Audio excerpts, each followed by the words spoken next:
બનાસકાંઠા જિલ્લાના ડીસા તાલુકાના જૂના ડીસામાં ચૂંટણી પ્રચાર વચ્ચે અનોખો ભક્તિમય દ્રશ્યો જોવા મળ્યા હતા। ડીસા જૂના ડીસાની શ્રી મંગળ સોસાયટીમાં સીતારામ અને શ્રી કૃષ્ણના નામે સાથી ત્રણેય મંડળીની બહેનો દ્વારા રાત્રે 3 વાગ્યા સુધી ભજન કાર્યક્રમ યોજાયા। પ્રસંગે ભારતીય જનતા પાર્ટીના ઉમેદવારો હાજર રહ્યા હતા, જ્યાં બહેનો દ્વારા આશીર્વાદ આપી રામના નામના ગુંજતા જયઘોષ વચ્ચે ભક્તિમય વાતાવરણ સર્જાયું હતું અને ભાજપના ખેસ સાથે બહેનો ઉમેદવારોની જીત માટે પ્રભુના નામનું રટણ કરતી નજરે પડી હતી। બીજી તરફ જૂના ડીસામાં આદિવાસી સમાજ સાથે કાર્યકર્તાઓ અને ભાજપના અગ્રણીઓ દ્વારા બેઠકનું સુંદર આયોજન કરવામાં આવ્યું હતું અને ઉમેદવારોને પ્રચાર દરમિયાન સારો પ્રતિસાદ પણ મળી રહ્યો હતો।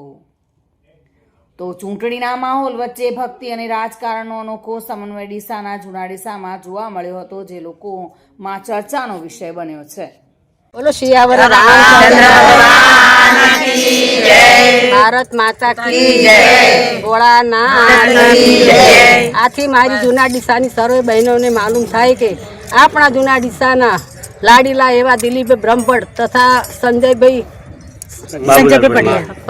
ભટિયાર તથા મહેન્દ્રભાઈ પ્રજાપતિ સર્વે ત્રણેય જણને આપણે જીતાડીને એમને જંગી બહુમતીથી ઉમેદવારથી જીતાડીને આપણે એમને લાવવાના છીએ।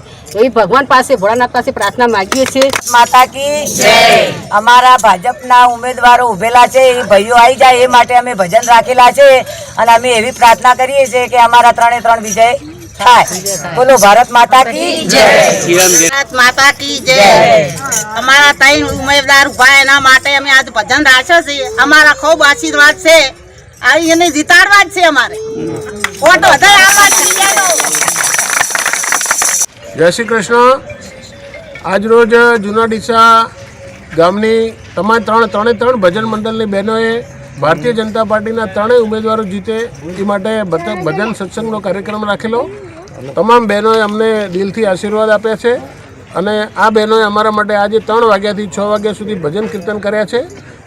પરમ દિવસે 23 તારીખે 4 વાગે આ તમામ બહેનો સિદ્ધંબિકા મંદિરથી શરૂ કરી અને ભારતીય જનતા પાર્ટીના કાર્યાલય સુધી રેલી સ્વરૂપે આવશે અને ભજન કીર્તન કરશે। આ બહેનોના અમારા ઉપર ખૂબ આશીર્વાદ છે, એમની લાગણી છે અને એમણે સમગ્ર બનાસકાંઠા જિલ્લામાં ભગવો લહેરાય એ માટે ભગવાનને પ્રાર્થના કરી છે। જય જય શ્રી। જૂના ડીસા ખાતે જિલ્લા પંચાયતના પ્રતિનિધિ તેમજ તાલુકા પંચાયતના બંને પ્રતિનિધિઓની આદિવાસી સમાજની એક જાહેર સભા અમારા ત્યાં કુવા ઉપર રાખેલ હતી।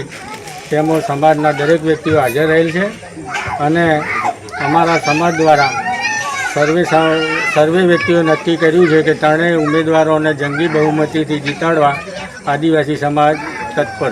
વિપુલ મંડોરા સાથે bureau report, today Gujarati news.